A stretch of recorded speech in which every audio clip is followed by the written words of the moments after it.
İmam Abu Davud dünyada hadis üçün, ahirette cennet üçün yaralğandır. Hafiz Musa ibn Harun al-Hammal. Davud aleyhisselamga tümür qandaq yumşap ketken bolsa, hadis ilmi İmam Abu Davudga şundaq yumşap ketkendir. İbrahim ibn İshaq al-Harbi. Şeksiz İmam Abu Davud öz asırdaki hadis ehlinin imamıdır. Al-Hakim Abu Abdullah. İmam Abu Davud hadis ve fıkıh sahasındaki yol başçıdır. O naiti takvadar ve hürmetli kişi bulup, bəyni İmam Ahmed ibn Hanbel'e oxşaydı. İmam Zahabi.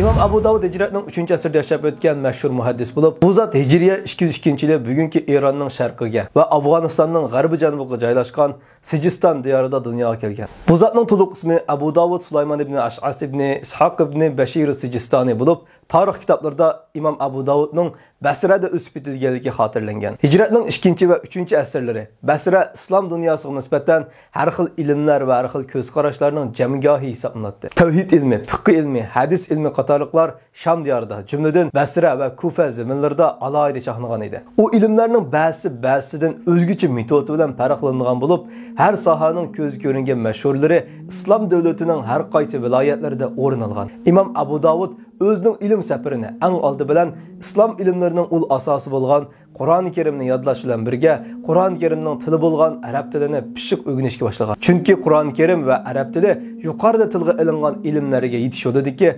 qorong'uliqlarni yuritquchi chiroq edi. Taqvodorlik va chechanlikdan iborat Allohning fazli marhamati bilan ne'matlangan İmam Abu Davud Basra diyoridagi hadis olimlari bilan uchrashib, ulardan hadis o'rganib qolmay, o'zining ilm tulparini Makka, Madina, Sham, Misr, Xorason, Mavar an-Nahr diyorlarigacha chaptirgan bo'lib, ana shu diyorlardagi mashhur muhaddislar bilan uchrashgan. İmam bu safarda İmam Ahmed ibn Hanbal, İmam Ishaq ibn Rahuvay qatorliq nurg'ulg'an mashhur ulmolar bilan uchrashib, ulardan ilm olgan.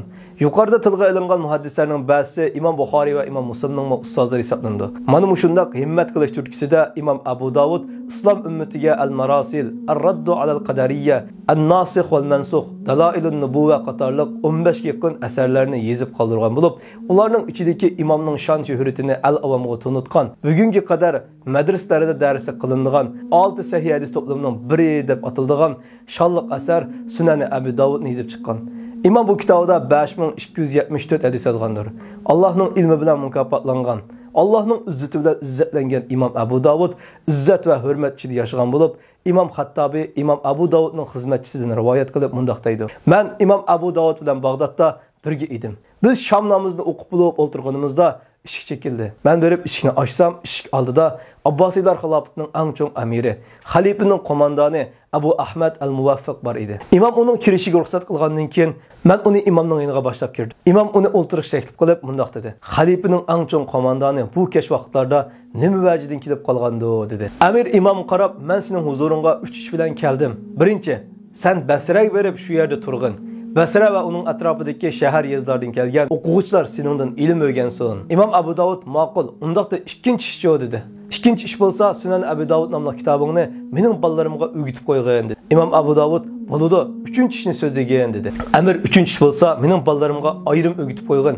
Chunki xalifa amirlarning ballari avam xalqning ballari bilan birga o'ltirmaydi dedi. İmam Abu Davud hech o'ylanmasdan buningga yo'l yo'qdir. Chunki kishilarning mo'tavarlari yoki tuban tabaqadagilari ilm oldida barobardir dedi. Shundan keyin amirning ballari boshqalar bilan o'ltirib dars anglash uchun keldigan bo'ldi. İmam Abu Davud mana shundaq maydoni mustahkam, har qanday yerda haqni so'zlab yashadi. İmam Basraga qaytgandan keyin avvalgiga o'xshashla hadislarni jamlash va uni o'rgatish uchun nihoyat cho'ng ilm so'rini qurdi. İmam Abu Davudning yeniga İmam Tirmizi, İmam Nasoiy va ulardan boshqa nurg'ulg'an kishilar kelib ilm oldi. Hurmatli İmam Abu Davud rahimahulloh hijratning 275-yili Shavvol oyida Basrada vafot bo'ldi. İmam Abu Davud mashhur faqih Shayxul Islom İmam Sufyan Savriyning yeniga dafn qilinadi.